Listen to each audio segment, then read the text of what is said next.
Can I ask you something? Have you ever been up late, maybe after a long day where the bills stacked up, the kids needed something extra, or work just felt like it was grinding you down, and you scroll past one of those American Express ads?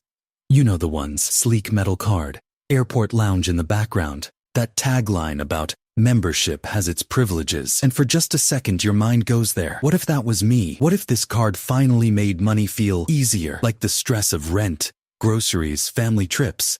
Maybe it could turn into something that actually rewards you instead of constantly pulling from you. I've been right there. I remember staring at my phone one night after a rough month, thinking the same thing. It felt like a quiet promise: apply, and you'll level up. But here's what I wish I'd known before I even clicked that button, and why I'm sitting here talking straight to you. No hype, just real talk. Before you apply for any American Express card, there's a deeper story worth slowing down for. One that most ads skip right over. It's not about the points or the perks on the surface. It's about how these cards quietly start reshaping the way you think and feel about your money. And why that matters more than any welcome bonus. Most of us walk into this decision assuming it's pretty straightforward. You see the rewards, the travel credits, the status of that iconic card in your wallet, and you figure, hey, if I'm spending anyway, why not get something back? We treat it like upgrading your phone and new features, better experience. No big deal. But the truth is, American Express cards, especially the ones that get all the attention, like the gold or the platinum, play a much more personal game with our brains than we realize. They're not neutral tools. They're designed to feel like a reward in themselves. And that feeling can quietly change how we spend, what we value, and how much peace we actually have at the end of the month. Let me pull the curtain back a little, the way I wish someone had for me. A lot of Amex cards aren't traditional credit cards where you can carry a balance month to month with minimum payments. Many are charge cards. That means the expectation is you pay the full statement balance every single month. No preset spending limit, which on paper sounds freeing, like the company trusts you enough to handle whatever comes up. But psychologically, that no limit can loosen the brakes just enough that a dinner out turns into two, or a quick online purchase snowballs because it doesn't feel as immediate as cash leaving your hand. And then the rewards kick in, membership rewards points that stack up fast on dining, groceries, flights. It feels smart, intentional. But here's where the human brain gets involved in a way the marketing never shows you. There was this MIT study using brain scans that looked at what happens when people pay with plastic versus cash. The results were wild. Credit cards don't just dull the pain of paying by making the money feel abstract and future dated. They actually light up the reward centers in your brain stronger, like stepping on the gas instead of just releasing the brakes. You get a little dopamine hit, that quiet sense of this is a good move.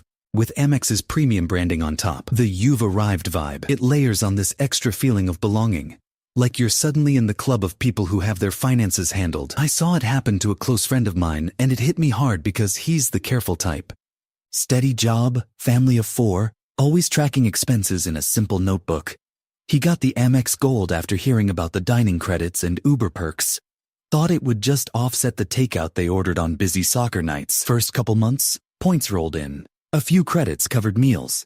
It felt like a win. But slowly, without anyone noticing at first, their habits shifted. They ate out a little more often. Why not? We're earning 4 times. Groceries moved toward the nicer options because they qualified for higher points. The $325 annual fee? On paper, it was covered by the built-in credits. In reality, their overall monthly spending crept up about 15% in categories they didn't even track before. Not because he was reckless, because the card made the spend feel earned, even aspirational. That's the part nobody talks about in the ads. And it's not just one-off stories. Think about the moments when most of us even consider a card like this. It's rarely when everything's calm and we're ahead. It's when life feels a little tight. Maybe you're staring at a big family vacation you want to make happen, but the car repair just ate the savings. Or work stress is high and you're craving any small signal that you're progressing. The Amex ad shows up at exactly those moments, promising points toward that trip, or credits that feel like relief. Mathematically, it can add up. Spend enough in the first 6 months for a solid welcome bonus. Say 100,000 points or more depending on the offer. And if you value points at even a cent or two each for travel redemptions, that's real money back. But to unlock it, you're often putting thousands on the card right away. If your budget is already stretched, that strategic spending can quietly add pressure instead of removing it. Or take everyday life. You're grinding through the week, remote calls until 8 p.m., And the card's entertainment or dining perks start feeling like little treats for making it through. It's gamified in the best and worst way. Earn, redeem, feel accomplished.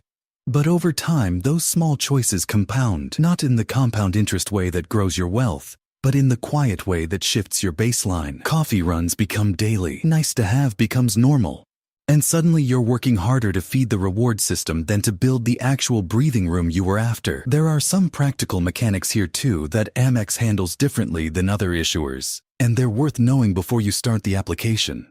They've got this apply with confidence thing. Now you can check your odds and see the exact welcome offer with just a soft pull. No hard inquiry until you decide to move forward. It's genuinely thoughtful. It protects your credit score from unnecessary dings. But once you say yes, that hard pull does happen. And new accounts affect your score temporarily, usually just a few points. Nothing dramatic, but timing matters if you're house hunting or refinancing soon. They also have their own quiet rules. Generally up to 5 cards total across personal and business. Not too many applications too close together. And those big once-in-a-lifetime bonuses on cards like the Platinum mean, if you've had it before, the big welcome offer probably won't be there again. None of this is scary. It's just a system with guardrails, and understanding it keeps the decision from feeling like a black box. The credit impact runs deeper than the application too. These cards still report to the bureaus. Payment history matters a lot, especially with charge cards where the full balance is expected. Pay on time and it helps your score. Miss it and you can face fees or even limits on future spending. And if you do have one of their revolving credit card options and carry a balance, interest kicks in fast and wipes out any reward value in a hurry. It's all grounded in reality, not fear. So here's the turning point. The moment that changed how I think about cards like this. And maybe it will for you too. These cards aren't villains. They're not magic either. They're amplifiers. They take whatever relationship you already have with money and turn up the volume.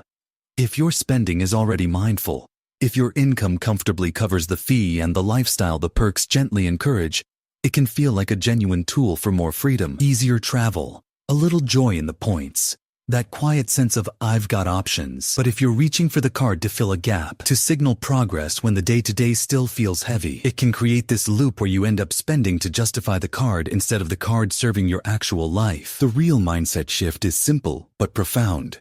Stop asking, will this card make me feel better about money? And start asking, does my current money story actually need this right now? Or does it need more clarity first? Real financial peace isn't the card in your wallet. It's the decisions that leave you sleeping better at night, not second-guessing at the end of the month. It's knowing your habits so well that the tools you choose support them, instead of quietly rewriting them if you're still feeling the pull. And that's completely okay. No judgment here. Here's a grounded way to move forward without the all-or-nothing pressure. Spend the next 2 or 3 weeks just watching your normal spending. No new card, no changes. Grab a simple notebook or your usual app and note where the money actually goes. Groceries, dining, the occasional trip fund. Not to shame yourself, just to see. Does your real life line up with the categories Amex rewards best? For the Gold with its $325 fee, are you already spending enough on dining and rideshares that the credits and points would naturally cover it without you pushing extra meals out? For the Platinum at $895, are the travel and lounge perks things you'd actually use multiple times a year? Or are they still more dream than daily reality? Run your own quick math. Take the welcome bonus points. Value them realistically. Most people get about 1.5 to 2 cents each when redeeming for travel. Subtract the annual fee. Does it still net positive in year 1 without forcing your lifestyle to change? Then use Amex's own tools. Check for any pre-approval or that apply with confidence feature, so you know the offer before anything hits your credit. And if you can, talk it through with someone who already has one. Not for a sales pitch, just the unfiltered, here's what actually changed for me version. You'll hear stories that the ads never show, the good and the human. The point isn't to talk you out of it. Plenty of people make these cards work beautifully because their habits already fit. The point is to walk into the decision with your eyes open, so it becomes one more